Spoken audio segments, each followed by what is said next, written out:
หน้า41ตั้งแต่เตนะโขปนะสมะเยนะพินทุสารัสสะเอกสตังปุตตาอเหสูงเป็นต้นไป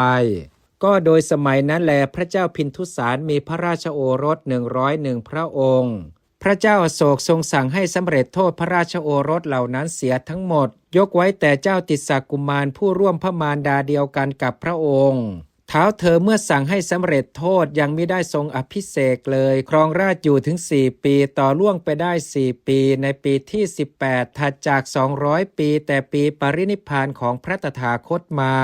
จึงทรงถึงการอภิเษกเป็นเอกราชในชมพูทวีปทั้งสิ้นก็ด้วยอานุภาพแห่งการทรงอภิเษกของท้าวเธอพระราชฤทธิ์ทั้งหลายเหล่านี้ได้มาแล้วพระราชอำนาจแผ่ไปภายใต้มหาปฐพีประมาณ1 โยชน์ในอากาศเบื้องบนก็เหมือนกันพระราชาทรงมีพระราชศรัทธาเกิดแล้วในพระศาสนาได้ทรงวงเล็บแบ่งน้ำ8 หม้อจากน้ำดื่ม16 หม้อที่พวกเทวดานำมาจากสระอโนดาตวันละ8 หาบถวายแก่พระภิกษุสงฆ์ถวายแก่ภิกษุทั้งหลายผู้ทรงพระไตรปิฎกประมาณ60 รูปวงเล็บวันละ2 หม้อพระราชทานแก่พระนางอสันทิมิตาผู้เป็นพระอัครมเหสีวงเล็บวันละ2 หม้อพระราชทานแก่เหล่าสตรีนักฟ้อน 16,000 นางวงเล็บวันละ2 หม้อทรงใช้สอยด้วยพระองค์เองวงเล็บวันละ2 หม้อกิจคือการชำระพระทนและการชำระฟันทุกๆวันของพระราชาพระมเหสีของเหล่าสตรีนักฟ้อน 16,000 นางและของภิกษุประมาณ 60,000 รูปย่อมสำเร็จได้ด้วยไม้ชำระฟันชื่อนาคราดา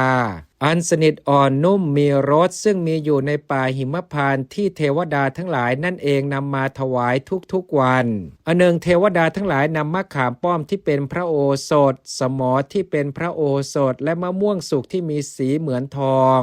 ซึ่งสมบูรณ์ด้วยกลิ่นและรสมาถวายแด่พระราชาพระองค์นั้นทุกๆวันเหมือนกันยังได้นำพระภูษาทรงพระภูษาห่มเบญจพรรณผ้าเช็ดพระหัตถ์ที่มีสีเหลืองและน้ำทิพย์บานจากสระฉัตรทันมาถวายทุกวันเหมือนอย่างนั้น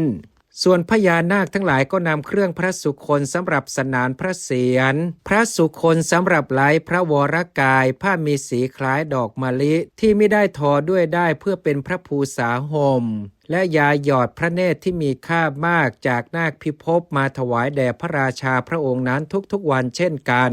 นกแขกเต้าทั้งหลายก็คาบข้าวสาลี 9,000 เกวียนที่เกิดเองในสระฉัตรทันนั่นแลมาถวายทุกๆวันหนูทั้งหลายก็เกล็ดข้าวเหล่านั้นให้หมดแกลบและรำข้าวสารที่หักแม้เมล็ดเดียวก็ไม่มีข้าวสารนี้แลถึงความเป็นพระกยาหารเสวยแห่งพระราชาในที่ทุกสถานตัวผึ้งทั้งหลายก็ทำน้ำผึ้งพวกหมีก็ผ่าฟืนที่โรงครัวพวกนกกาละเวกก็บินมาร้องส่งเสียงอย่างไพเราะทำพลีกรรมถวายแด่พระราชา